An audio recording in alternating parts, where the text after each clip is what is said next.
expand the intervention models that don't immediately call for a police response, a uniformed police response.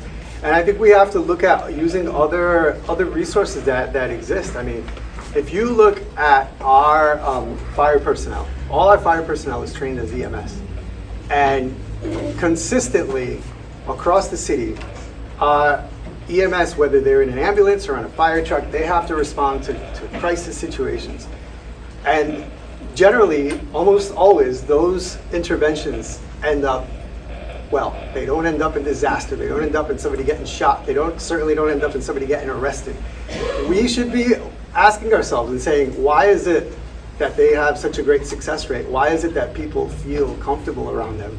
Why is it that model works? And how can we replicate those best practices across the board to make sure that people don't feel intimidated reaching out to the police? Part of that is also, implementing the tools of what we commonly call a community policing model, which is to get police officers out of cars, have more walking beats, have more personal interaction, more empathy, more human level connections. And that's about policy. That's about policy. That's more about policy than it is about money. And we have to be intentional about understanding that if we want to be a more human level city, if we want to be a more connected city, that's where we begin.